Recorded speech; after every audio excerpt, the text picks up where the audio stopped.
Welcome back to the Deep Dive. Don't forget to hit that like button, subscribe to the channel, and ding that notification bell so you don't miss out on future episodes.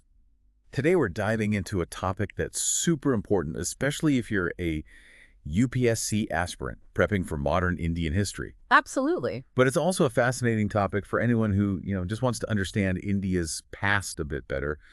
Peasant movements in colonial India.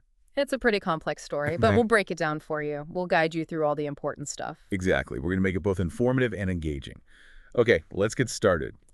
This is really key to understanding how India changed during British rule. It wasn't just about the big names like the kings and queens, Right. but about the daily struggles of the people who actually fed the nation. Exactly. And before we even get to the movements themselves, how did British policies actually impact the peasantry? We all know colonialism was a big deal, but what were the specifics happening on the ground? Well, it all starts with the British changing how Indian agriculture worked. They wanted it to benefit their own economic interests. They introduced this thing called a mercantilist economic policy, which might sound kind of dull, but it had massive consequences. Imagine this. Instead of farmers growing food for their own communities, they had to grow cash crops. Oh, wow. Things like indigo and cotton, all for export back to Britain. Just for them. Yeah, exactly. And this whole commercialization of agriculture basically turned land into just another thing to buy and sell, like a commodity. It really messed up traditional village life. It changed everything. Yeah, and it created a lot of problems for the farmer. Made them really vulnerable. Yeah, and to make sure they got a steady flow of money back to Britain, they imposed all these different land revenue systems. We're talking about the zamindari, the Raitwari, and mahalwari systems. Right. And unfortunately, none of these were really designed with the Indian farmers' well-being in mind. They just weren't thinking about them at all. Not really, no. Okay, let's break those down a bit because I know they can be confusing, especially if you're just starting to study for the UPSC. Good point.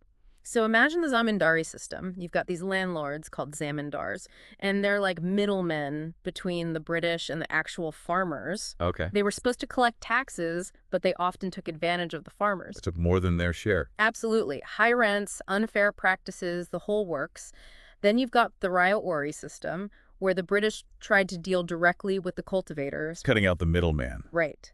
But even then, they demanded way too much in taxes, leaving the farmers struggling. So vulnerable to market changes and debt and stuff. Exactly. And then there's the mahalwari system, kind of a mix of the two, but it just added more layers of complexity to who owned the land and how taxes were collected. So a mess no matter how you slice it. Pretty much, yeah. Okay, so regardless of the system, it seems like the British were just taking wealth out of India, and it was farmers who really paid the price. Exactly. And when you look at the bigger picture, you see this pattern of just constant pressure on the peasantry. From every direction. Yeah, from every direction. Traditional crafts were being destroyed by all the British imports, forcing artisans to become farmers, which just led to too many people trying to farm on too little land. And the high taxes didn't help. No, not at all. The high taxes, coupled with losing their land, forced farmers into the hands of moneylenders who charged ridiculous interest rates. And then on top of everything, you've got the famines and economic depressions. It was a recipe for disaster. It sounds like an incredibly tough situation, and it's not surprising that this eventually led to resistance in the form of these peasant movements. Yeah. But before we get into those, what about the early forms of unrest? That's important. The things that kind of set the stage. Right, because these early revolts, even though they were often small and spontaneous, they tell us a lot about the growing discontent among the peasants. So not yet organized movements with clear goals and stuff, but more like bursts of anger. Exactly. Think about it. Imagine a village where farmers can't pay their rent, or where a new tax is imposed that just feels completely unfair. Yeah. Those are the things that fueled these early revolts, and they were often led by people from within the peasant communities themselves. Like people they trusted. Exactly. Village elders, religious leaders, those kinds of figures. Okay, let's get specific. What about the Sannyasi revolt? I've heard of that one. Ah, yes. The Sannyasi Revolt. It lasted from 1763 to 1800. It's a fascinating example. It involved both Hindu and Muslim monks. Really? Yeah, they were protesting restrictions that the British had imposed on pilgrimages and their access to resources. Makes sense. But it wasn't just about religious freedom. The Bengal famine of 1770, it was devastating. Right. And it added fuel to the fire. Landless peasants, zamindars who had lost their land, even the urban poor, they all joined the monks in their fight against the British. Wow, so it wasn't just one group. No, not at all. It was a real mix of religious and economic grievances, showing how complex these revolts could be. And that makes sense. I mean, these are people's lives. Absolutely. It's everything to them. And that actually reminds me, I remember reading about the Sannyasi revolt in Anandmath by Bankim Chandra Chattopadhyay. Oh, that's right. Anandmath gives us a fictionalized account of the revolt, but it captures the mood of the time. Right. It raises a really interesting question. How much did religious identity and economic grievances overlap in these early movements? Yeah. How intertwined were they? It's something we see again and again during this period. So it wasn't just a simple case of like one or the other. No, definitely not. It seems like these revolts were often about how the British were disrupting their traditional ways of life, both in terms of religion and economics. Yeah, you could say that. Now, there's also the Narkal-Beria uprising in 1831. What made that one stand out? Well, the Narkal-Beria uprising, it was led by a guy named Titu Mir in West Bengal. Okay. And it was unique because it targeted both the economic exploitation by landlords and the indigo planters who were trying to force a specific crop on the peasants. So they had multiple targets. Yes, they did. And Titu Mir, he mobilized Muslim tenants, which shows how religion could be a rallying point, even though the main complaints were about economics. Right. So again, we see this blend of economic hardship and religious identity. Exactly. Are there any other big uprisings from this period? Oh, yeah. The Pagal Pampas. The Pagal Pampas. They were active between 1825 and 1833, also in Bengal. They were a semi-religious group, almost like a sect, who fought to protect peasants from those exploitative zamindars. Wow. Their leader, Karam Shah, he preached about social justice and stood up for the rights of the oppressed. That's pretty amazing. It is. And their unique religious identity, their focus on agrarian issues, it all adds to this complex picture of what led to these early movements. Yeah, all these different pieces coming together. Right. It's fascinating to see how these early revolts, even though they seemed kind of scattered, really laid the groundwork for the more organized movements that came after 1857. Yeah. So what changed after 1857? Well, 1857 was a turning point. Definitely. It wasn't just a peasant revolt, but it had a huge impact on how these movements developed.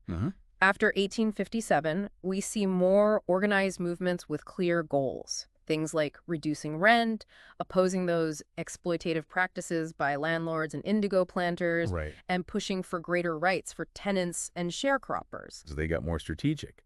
Exactly. And there's another important element. Educated, middle-class individuals started getting involved. Really? Yeah, they were inspired by nationalistic ideas and brought new skills and strategies to these movements. So it's becoming more than just about, like, local issues. Exactly. It's all starting to tie in with the bigger struggle for independence. Wow, things are getting interesting. They are. It's like the peasant movements are evolving alongside the whole political landscape. Exactly. Okay, so let's dive into some of the specific movements from this post-1857 period. I'm especially curious about the Indigo Revolt, the one that happened from 1859 to 1860. Oh, yeah. It seems like a really important one, especially for understanding how the peasants could force the British to actually pay attention. It really is. What can you tell us about this Teen Kathia system? Oh. I know that's what sparked the revolt. The Indigo Revolt is a great example of how economic exploitation combined with, this cultural insensitivity could really lead to resistance. Like adding fuel to the fire. Yeah, exactly. This Teen Kathia system, it was basically forced cultivation. Indigo planters, a lot of them British, they made the peasants grow indigo on a big chunk of their land. How much? 3/20. And they often had to give up growing food crops, the ones they needed to survive. Oh. Imagine being told what to grow on your own land and then not even getting a fair price for it. That's just wrong on so many levels. So not only were they forced to grow something they didn't want, they were also being ripped off in the process. Exactly. And this wasn't happening in some far-off corner of India. This was Bengal, the center of British administration at that time. Right at their doorstep. Yeah, and what makes the Indigo Revolt even more interesting is that Bengali intellectuals got involved. Really? They started writing about this injustice in newspapers. They even put on plays. Like what? There's a famous one called Neel Darpan by Dinabandhu Mitra. It showed just how cruel the planters could be, and they even helped the farmers get legal help. Wow, so they were using all these different tools to fight back. Yeah, they were. It's amazing how art and literature can be so powerful. For sure. Did the Indigo Revolt lead to any real change? It did, actually. Because the revolt was so huge and it got so much bad press back in Britain, the government had to set up this thing called the Indigo Commission in 1860. Okay.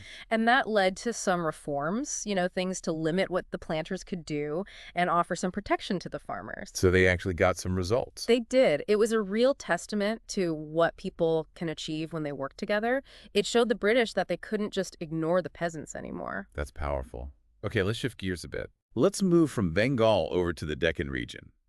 Tell me about the Deccan riots of 1875. Those are interesting. They seem to have a totally different dynamic going on. They do. The Deccan riots are a really interesting case study in how British policies, even when they seemed kind of neutral, could actually make existing social tensions even worse. How so? Well, in this case, it was the conflict between the Kunbis, who were the farmers, and the Vanis, who were moneylenders. Okay. The British legal system, with its focus on things like individual property rights and written contracts, it actually ended up favoring the Vanis. Interesting. So more and more land was being transferred from the Kunbis, who were in debt, to these moneylenders. And that created a lot of resentment. It's like the British unintentionally created this imbalance. Yeah, you could say that. So the Kunbis, they were frustrated, they were losing their land, they felt trapped by the moneylenders, so they erupted in these riots. So this wasn't a direct revolt against the British. Not really, no. It was more like a side effect of their policies. Exactly. It's a reminder that colonial policies could have all these unintended consequences, changing social structures in ways that weren't always fair. It's like a ripple effect. Yeah. So how did the British respond to these riots? Well, they couldn't ignore them. They were too big, too intense. It forced them to do something. So they passed the Deccan Agriculturists' Relief Act in 1879. And what did that do? It was supposed to protect farmers from some of the worst practices of the moneylenders. So another instance where peasant resistance, even though it wasn't aimed directly at the British, forced them to deal with the problems. Right. Okay, let's move on to the Pabna movement in Bengal. This one took place between 1873 and 1885. Okay. What were the key things about this movement? The Pabna movement is really interesting because of how organized it was, and they use legal means to fight for their rights, which is pretty clever. How so? The peasants in the Pabna district, they were dealing with these illegal rent increases and forced evictions by the zamindars. Those zamindars again. Right. But instead of resorting to violence, they formed this no-rent union.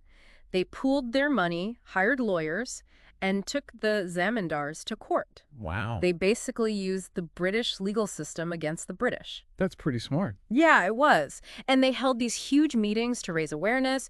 They published pamphlets explaining their grievances and even sent people to Calcutta to petition the government. Wow, a multi-pronged approach. They were serious. Did it work? Well, all that pressure they put on the government, it forced them to set up an inquiry. And that eventually led to the Bengal Tenancy Act of 1885. And what did that do? It gave tenants some protection. Things like limits on how much rent could be increased and more security so they couldn't just be kicked off the land. So a win for the peasants. Definitely. A landmark victory for the peasants of Bengal and a real testament to the power of organizing and knowing how to work this system. It's amazing how these movements, even when they are up against so much, could achieve some pretty big things. Yeah. Now, we can't talk about peasant movements in India without talking about Gandhi. Of course not. He was a game changer. Tell me about the Champaran movement. I know that's considered his first big involvement in the Indian struggle. The Champaran movement, it happened from 1917 to 1918. It was a perfect example of satyagraha in action. Satyagraha. That's Gandhi's philosophy of nonviolent resistance. Right. Remember that awful teen Kathia system? Yeah.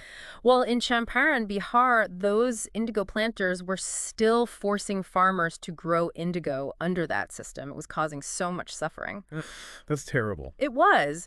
Gandhi, he was so moved by what the peasants were going through, he went to Champaran and started mobilizing them for this nonviolent struggle. So he was using those same principles that he would later use in the fight for independence. Exactly. Non-cooperation, peaceful protests, the whole thing. He organized demonstrations, told the peasants to refuse to work for the planters, and he documented everything that was happening to them. Really careful. Meticulously. The British, They tried to ignore it at first, but the power of Gandhi's movement, it caught them off guard. They underestimated him. They did. They had to set up an inquiry.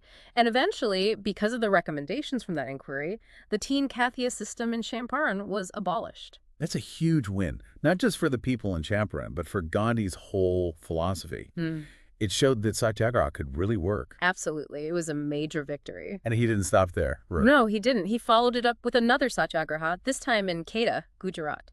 What happened there? Well, in 1918, the Kedah Satyagraha was sparked by something different. There's a really bad harvest, prices were rising, and the peasants in Kedah couldn't pay the taxes the British were demanding. And they were already struggling. Exactly. Gandhi, along with Sardar Vallabhbhai Patel, who would become a major leader in the independence movement, they rallied the peasants to demand some relief from those taxes. Okay. And they used those same nonviolent tactics, refusing to pay taxes and facing down the government with incredible courage. Amazing. Did they succeed? They did, to a large extent. Wow. The government realized how strong the movement was, how much support it had, so they finally agreed to postpone collecting taxes and offered some help. So another victory for satyagraha. Yeah, another one. It really showed the growing power of the peasants when they were organized. It seems like the British were starting to get the message that ignoring the peasants would backfire. Yeah, they were definitely starting to realize that. Okay, now the Ika movement of 1921, that one seems different. It is. It feels like it represents a shift in how the peasant movements were operating and what they believed in. Right. The Ika movement, it was mainly in Awadh, Uttar Pradesh, and it started with some familiar complaints, high rents, forced labor, exploitation by landlords. The same old story. Yeah. But what made it different was how it changed over time. How so? Well, it started with support from the Congress and the Khilafat movement, following Gandhi's ideas about nonviolence. Okay. But as the movement grew, as the peasants became more demanding, things changed. They got more radical. Yeah, they did. They moved from peaceful protests to things like social boycotts and even armed resistance against the landlords. Whoa, that's a big change. It was. And this shift to more militant tactics, it created some tension between the more extreme parts of the Ika movement and the Congress and Khilafat leaders who wanted to stick to nonviolence. So it caused a rift. Yeah. And eventually, the Ika movement broke away from those organizations. It showed that the peasant struggle was becoming more and more radical. It's fascinating to see how these movements weren't static. They changed depending on the situation, what they were facing, and the ideas that were influencing them. Absolutely. And it seems like as we move into the 20th century, we see even more variety in the forms these movements took and what they were aiming for. Yeah. It reflects how complex India was. You got local issues, national politics, and new ideologies like communism all mixed in. Definitely. The Mappila Revolt of 1921 in Kerala, it's a perfect example of that complexity. Ah, yes, the Mappila Revolt. That one always stands out because of how tragic it was, what caused it, and what made it so different from the other movements we've talked about. The Mappila Revolt was a mix of a lot of things. Problems with land, religious tension, and anti-colonial feelings. A powder keg. Yeah, you could say that. Yeah. The Mappilas, who were mainly Muslim tenants in that area, they had been dealing with these really oppressive Hindu landlords for a long time. And these landlords had the backing of the British legal system, right? Right. They had a lot of land and power, and the British system just made things worse for the Mappilas. They didn't have many rights, and they were struggling economically. So you've got economic exploitation, religious tension, and the whole colonial power structure all playing a role. Exactly. And then you add in the Khilafat movement, which was gaining momentum all over India. Right. That movement was about protecting the Ottoman Caliphate, which was really important to Muslims. And the British supporting the dismantling of the Caliphate after World War I, well, that just made the Mappilas even more angry at the British. So all these grievances piling up, is no wonder things exploded. Unfortunately, it led to some violent clashes between the Mappilas and the British, and even with some Hindu landlords. The British, of course, cracked down hard. That's not surprising. No, it isn't. And the most tragic part of the whole thing was the wagon tragedy. Ugh, yes, that's awful. So many Mappila prisoners died in a closed railway wagon while they were being transported to prison. It's just heartbreaking. It really shows the human cost of these struggles. And it reminds us that even though these uprisings were often justified, they could get tangled up with other issues, sometimes with tragic results. It's important to remember that. We have to understand how complicated things were to get a balanced view of history. Absolutely. It's not always black and white. Yeah. Okay, let's move on to another important figure. Okay. Sardar Vallabhbhai Patel. What can you tell us about the Bardoli Satyagraha in 1928?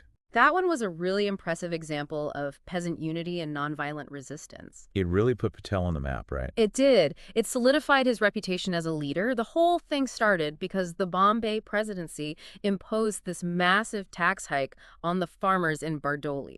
How much? A whopping 22%. Ouch. Yeah, and it came at the worst possible time. These farmers were already struggling from famine and floods. So not only was it a huge increase, but the timing was terrible. Exactly. Patel, he understood what the peasants were going through, and he saw this as a chance to mobilize them. He went to Bardoli, met with them, listened to their problems, and convinced them to stand together and refuse to pay the tax. So he used Satyagraha. Yep, the same principles that Gandhi had used so effectively.